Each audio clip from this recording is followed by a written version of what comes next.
Hi, I'm Ryan Szymanski, curator for Battleship New Jersey Museum and Memorial. Today we've got another video for you in our battle series of World War II. This time we're talking about Operation Hailstone, the only time Iowa-class battleships fired their guns at enemy warships. But first, here's a word from the museum. Good day, everyone. I'm retired Navy Captain Walt Urban, and I'm coming to you live from the Battleship New Jersey. Currently, I'm sitting in the captain's import cabin on this mighty dreadnought, and I'm here to tell you a little bit about the history of this magnificent warship. New Jersey is the most decorated battleship in the history of the United States Navy, having served in World War II, Korea, Vietnam, and during the Cold War, earning a total of 19 battle stars and campaign ribbons. Now she's a museum and has been here for 20 years almost. I had an opportunity to serve on board her during the refresher training in February of 1985 during reserve duty as a ship's public affairs officer, and was returning to her in February of 1991 during her deactivation. And at that point, we were pretty much saying goodbye to the battleship for the last time, not knowing whether or not she would be scrapped. But people in New Jersey rallied, raised enough money to support her, and now she's here at the Camden waterfront, open to the public, and soon, once this COVID thing is behind us, and we're looking forward to the day when we can resume normal operations. But in the meantime, we took a heavy hit financially, and we're looking for support financially from you folks, friends of the battleship. So if you could please help us out financially, we'd certainly support you. And we will refer you to our website where you can go and help us in that regard. Thanks very much. It's been a pleasure talking to you. Have a great day, and go Navy. So, Operation Hailstone was one of the early engagements of Fifth Fleet under Admiral Raymond Spruance. His carrier, Admiral Mark Mitcher, got 3 of his 4 task forces, which included the carrier Enterprise and some of the first Essex and Independence-class carriers to make it into the theater.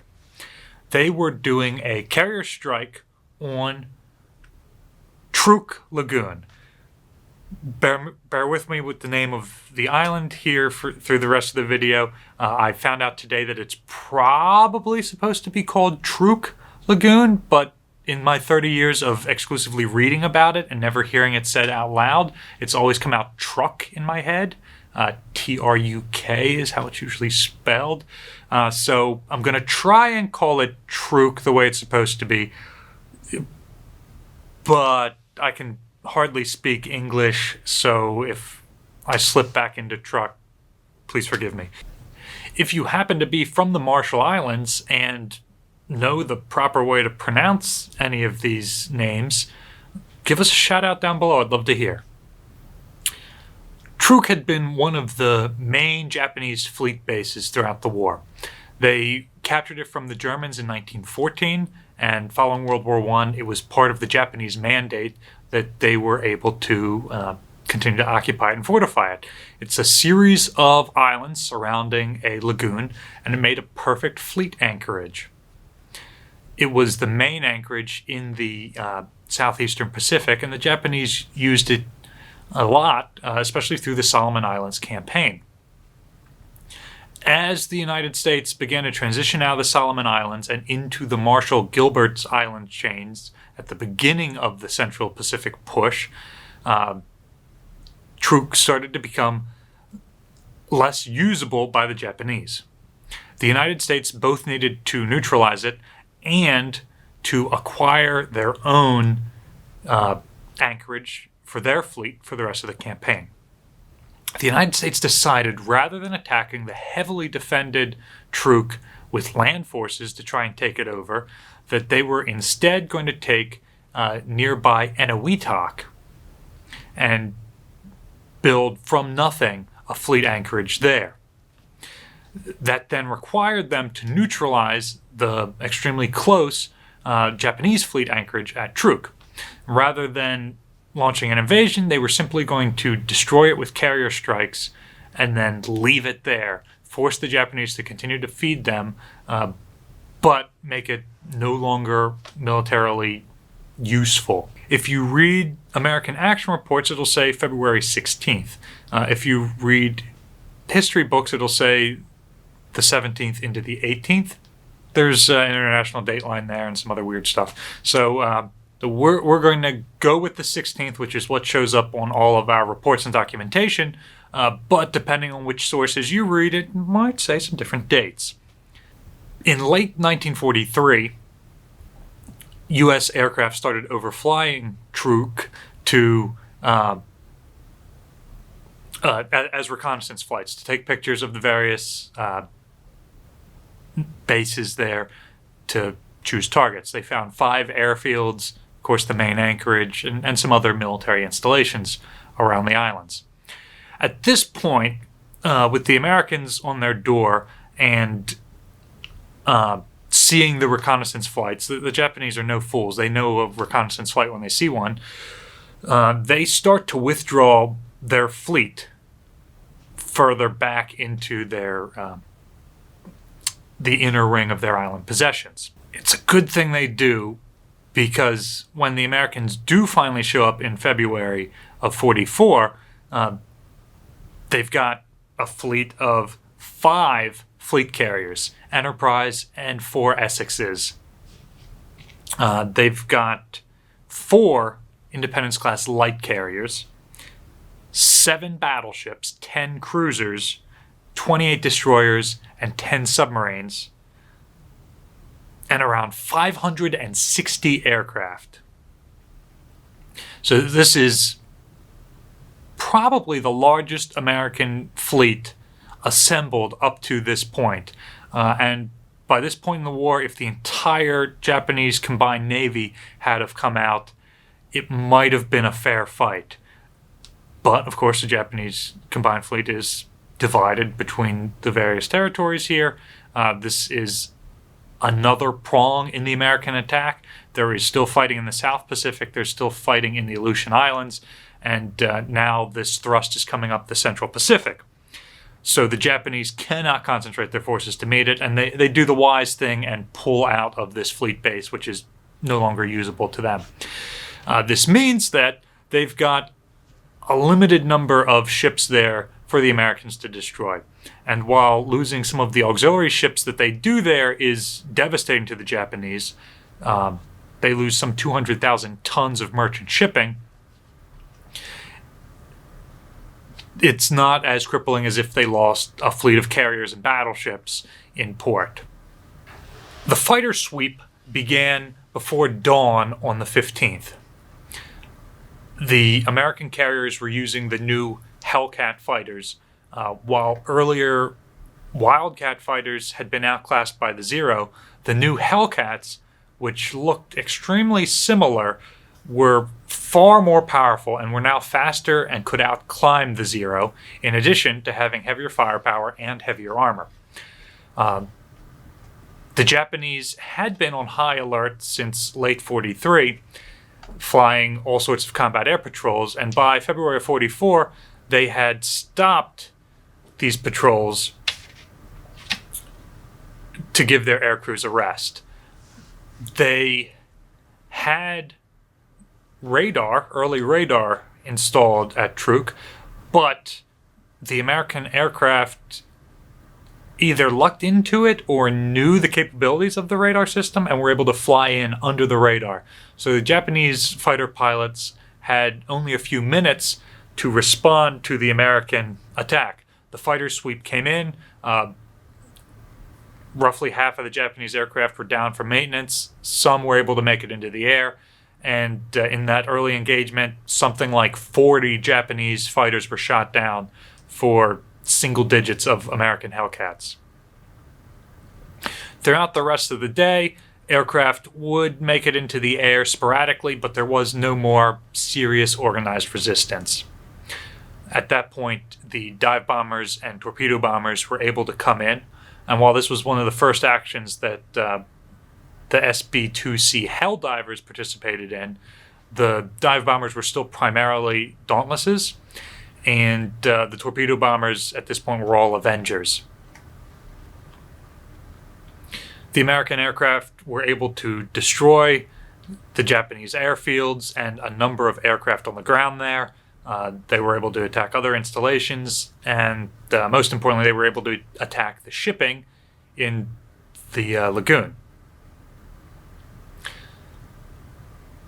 Overnight, the attacks ceased, and the Japanese tried to launch any remaining aircraft they had to strike the American fleet, and they tried to sortie any of their ships left that could still sail. At least one force was able to get out through the north end of the reef overnight, and they were convoying ships back to Yokosuka, Japan. We'll come back to them later. The Japanese airstrikes that came after dark were largely chewed up by the American Combat Air Patrol and the American escorting ships anti-aircraft. However, one Japanese Kate torpedo bomber was able to make it through and drop a torpedo that hit Intrepid. Poor Intrepid was never in a battle that she didn't get hit. She's one of the least lucky carriers, one of the least lucky ships in U.S. Navy history as far as I'm concerned, because she just doesn't get into a fight that she doesn't get hit. It forces Intrepid to withdraw back to the United States, but otherwise the American fleet is completely intact. With dawn on the 16th comes more airstrikes, this time relatively unopposed. American pilots do spot the Japanese ships trying to sortie and launch attacks. The Japanese force is made up of the training cruiser Katori, the destroyers Mayakaze and Nowaki, the minesweeper Shonan Maru, and the auxiliary cruiser Akagi Maru. These ships are trying to break out from the American attacks. They are attacked. The destroyer Mayakaze and the cruiser Katori are both damaged and virtually dead in the water. At this point, the air attacks are called off. This is where Battleship New Jersey comes into the picture.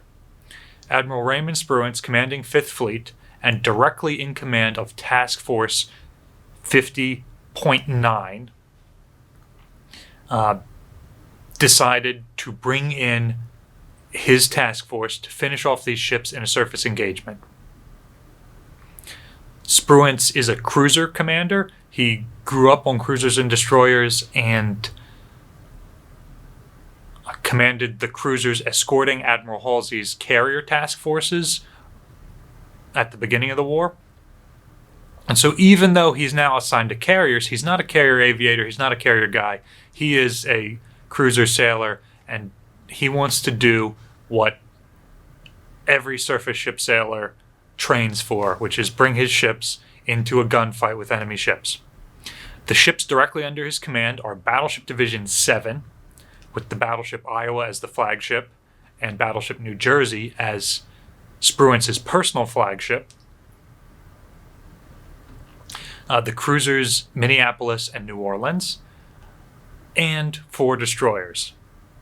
So this is a relatively small subsection of his fleet, but it's an overwhelming force for any of the Japanese ships here in port. So roughly 40 miles north of Truk, he is able to intercept these Japanese ships. Admiral Mitcher calls off the airstrikes. However, it should be noted that American aircraft have already disabled 2 of the Japanese ships, and Japanese aircraft have already attacked the American ships. So even though this is a surface fight, it's not a pure surface fight. It's a very artificial affair. The Japanese would certainly throw aircraft in if they had any left, and the Americans could easily throw aircraft in. Mitcher just knows that Spruance really, really wants to get these guys with surface gunfire. So, the destroyers engaged the Japanese smaller ships first. There's some question as to whether they want to expend heavy battleship caliber ammunition on targets which quite frankly aren't worth a 16-inch shell. The destroyers have good luck against Shonan Maru and Akagi Maru, but are relatively ineffectual against Katori, and so the heavy cruisers go in. And the heavy cruisers, despite being involved in some of the surface battles around Guadalcanal early in the war, and despite having radar fire control, don't score any hits, arguably don't score any straddles, although it's possible Minneapolis got some straddles. And so the battleships are allowed to engage using their secondary battery, and eventually Iowa is allowed to engage using her main battery.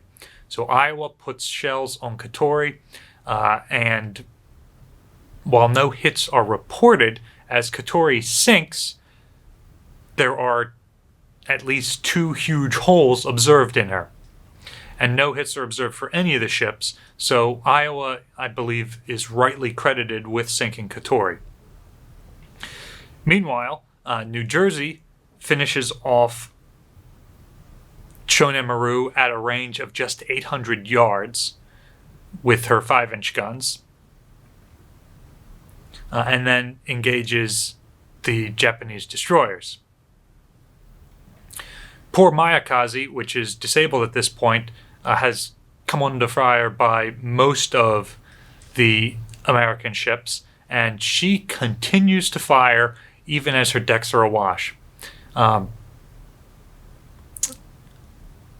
Because the Japanese ships sunk, we don't quite know who did this, but some of the Japanese ships fired torpedoes which just barely missed the American battleships. It was probably Mayakaze and possibly Katori. While American ships believe they saw Katori firing back, which is why they smothered her with 16-inch gunfire and 5-inch and 8-inch. The ship was nominally disabled and may not have actually been able to fire back. So the fact that she was taken under fire for 10 to 15 minutes without being able to fire back is pretty extraordinary before Iowa's own radar fire controlled 16-inch guns were able to destroy her. And at this point, all the Japanese ships are sunk, except the destroyer Nowaki. I should mention, Mayakaze goes down with her gun still firing. Not a single crew member survives her. So this destroyer was lost in a gunfight with 2 battleships, 2 heavy cruisers, and 4 destroyers, and had already been put dead in the water by aircraft. So amazing that they continued to fight basically to the last man. They fired until their guns couldn't work anymore. It's believed that a magazine explosion destroyed the aft end of the ship. Anyway, Nowaki has not been damaged by aircraft, and she is retreating at high speed. She is beyond the range of any of the other American guns, and no American aircraft can catch her. However, there is one aircraft, I believe from the carrier Bunker Hill, which is spotting the gunfire from Spruance's flagship, New Jersey. None of the ships, not Iowa and New Jersey, or the 2 heavy cruisers, seem to have launched their spotter aircraft. I'm not sure why that is, even if you weren't going to use them to spot, which it's a sunny morning, so perfect conditions for spotting aircraft. You would still get them off of your fantail because aircraft tend to be very, very flammable, and you don't want them on board. So I'm not sure why none of these ships have launch spotter aircraft, but there are a ton of American planes in the air, so one of the aircraft from Bunker Hill is spotting for New Jersey. Nobody is spotting for Iowa. This Japanese destroyer is retreating at high speed. Iowa and New Jersey, which are fast battleships, give chase.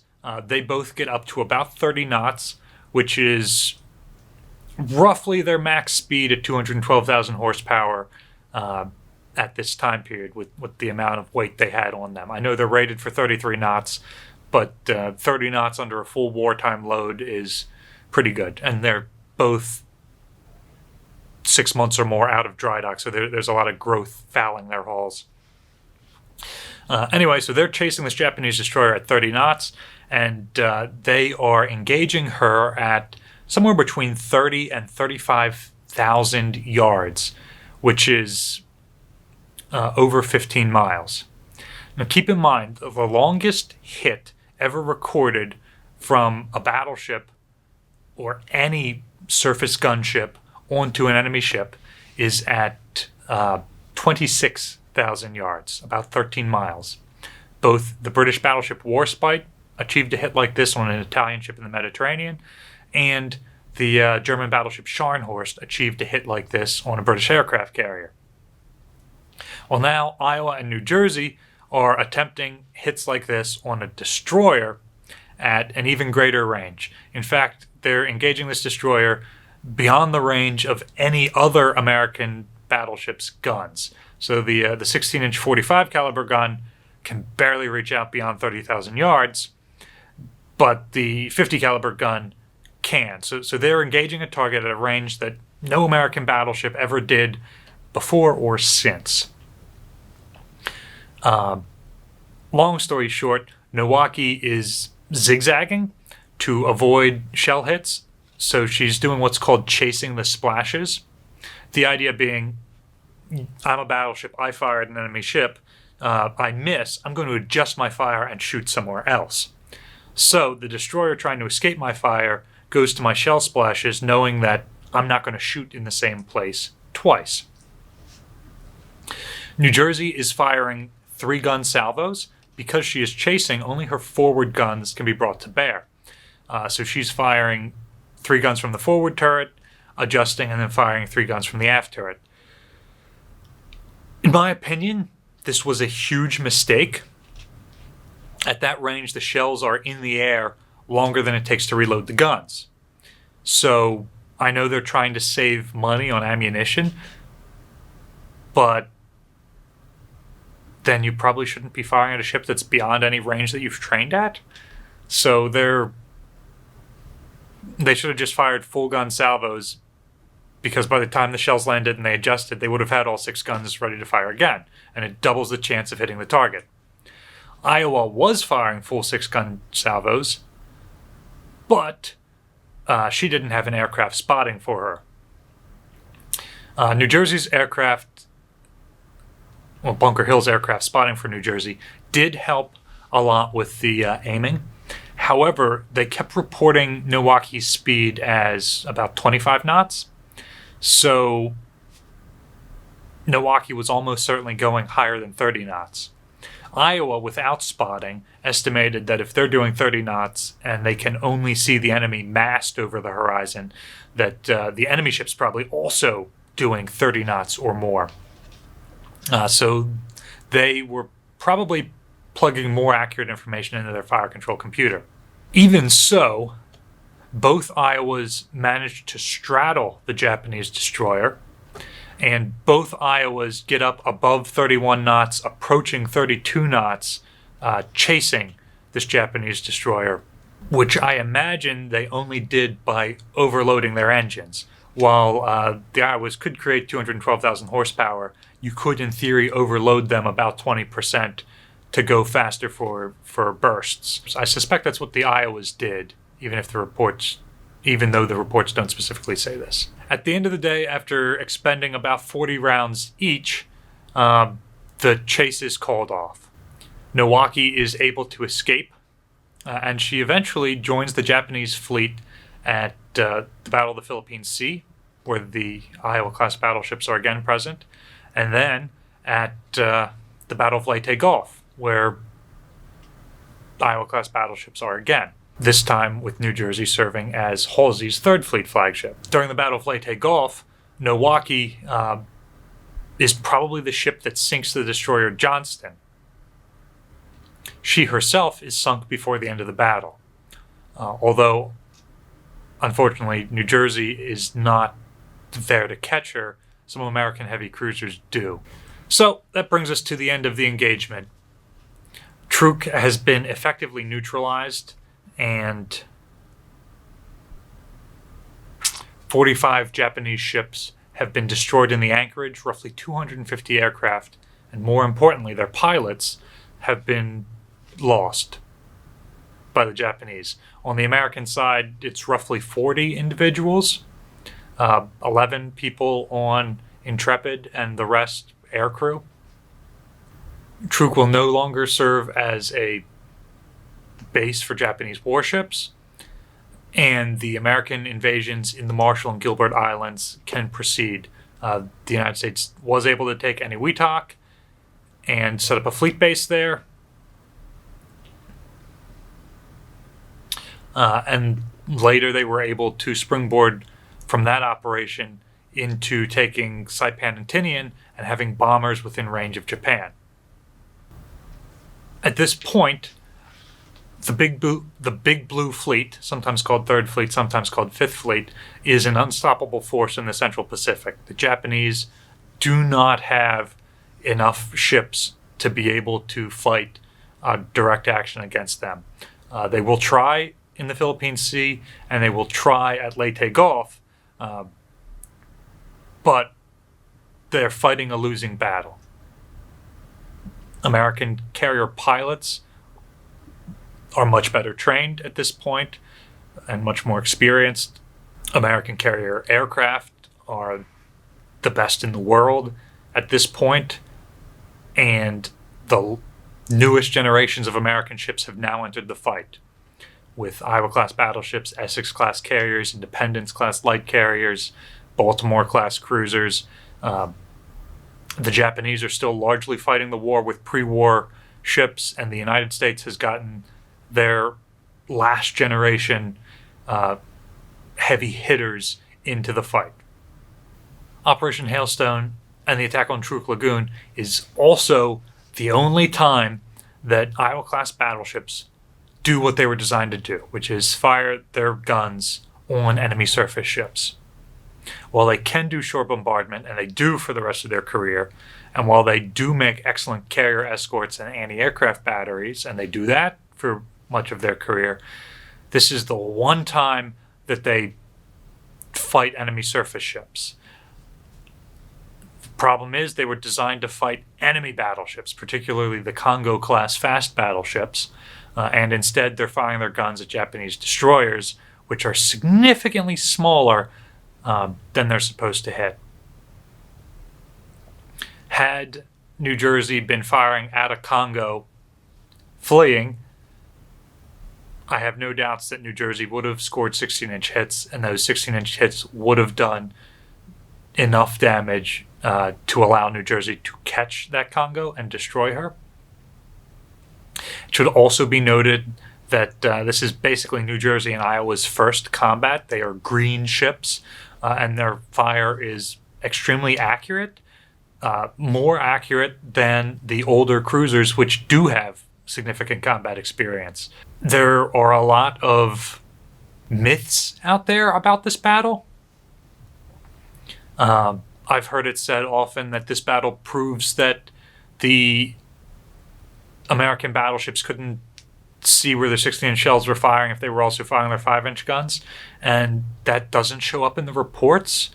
It seems like they weren't trying to fire one or the other. They had been specifically ordered not to fire their 16-inch guns until they were engaging a particularly resilient target in Katori, which Iowa had no trouble at all hitting, so clearly the shell splashes weren't that obscured, or Milwaukee, which was well beyond the range of 5-inch guns, almost twice the range of 5-inch guns. So this shows very good shooting from Iowa and New Jersey, which only gets better with experience and as the new radar fire control comes online.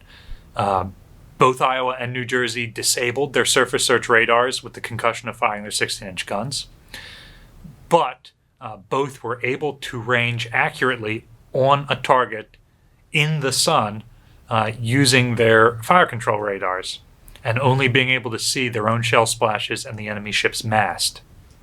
This battle is significant because it's the only place we can cite what could an Iowa-class battleship have done if she had have actually gotten into another surface fight.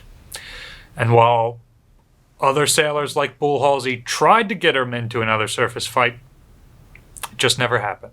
Do you think the Iowa-class gunnery at Truk Lagoon was satisfactory? Let us know in the comments section down below. If you would like to see where Admiral Spruance was during this battle, the gun turrets that New Jersey fired on the Japanese ships, or the engineering spaces that got the ship going at high speed, check our website for when we're going to be open and come down and visit us someday. Remember to let us know you watched the YouTube videos when you come on board. Battleship New Jersey receives operating support from the New Jersey Department of State, among other sources, including viewers like you. If you would like to support the museum and our YouTube channel, there's a link in the description below for ways you can donate. Your donations allow us to create multiple videos per week, so remember to like, share, and subscribe so that you're notified when we release new content. Thanks for watching.